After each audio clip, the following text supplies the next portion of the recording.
Hey all, and welcome back to another video commentary.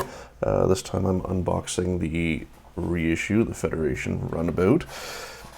I like this kit. I've always liked this kit. I like the lines of this model. Box art, pretty good. Pretty good.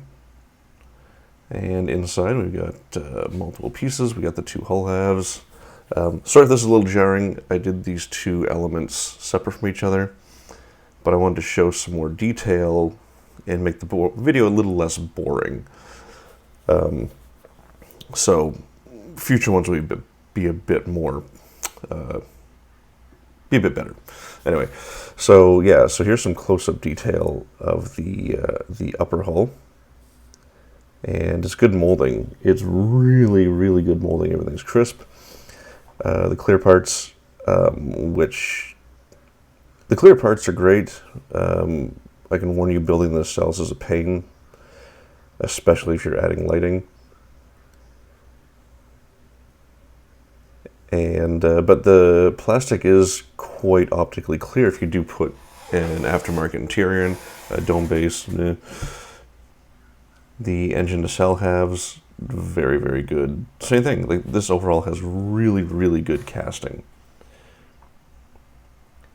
And the pylon halves. It is a broken record now. Great molding, lots of detail.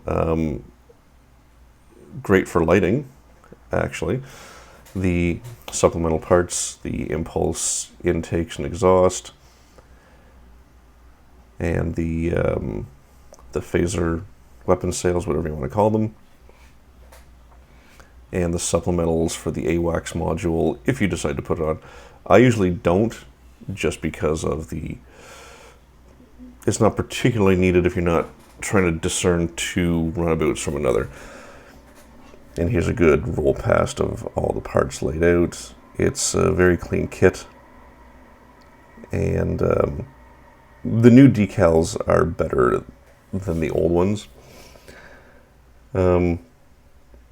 Just a little cleaner, especially the Starfleet logo. And the instructions, I mean, I don't think you can get any clearer than this. I mean, there's, what, 4, 5, 6 steps? If you add lighting, just, take a little more time to light block everything and build your sub-assemblies. Once again, word of warning, engines are a pain, so if you do light, you want to start with those. The back of it's a big add, which is, I mean, Star Trek modeler's going to model, right? So I don't know if we need the ad. Back to the box art. These build-ups by, I believe it was Jim Small, are really, really good. But I have a huge problem with the paint guide. And shame on you, round 2, when I roll the box around for us to see it. But yeah, look, there's a lot of grays and blues on this. And tans, and so you can really get a good textured model, but this is where the problem is. This paint guide is absolute garbage. It's not even close. I ended up mixing my own paint colors on my build, and I did the panel paint like 3 times before I got it right. All right, back in the box. Everything's a good fit. Lots of, I mean, not too many sprues.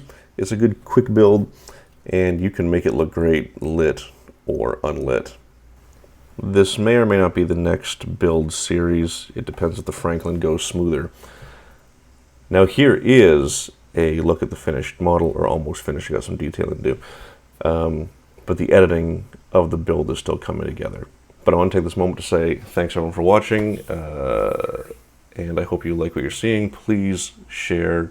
Please like, subscribe, share, all the stuff. Just to help spread the word so others can find these videos and potentially learn tips and tricks to help them take their Trek and other builds to the next level. So thanks for watching, guys, and we'll see you next time.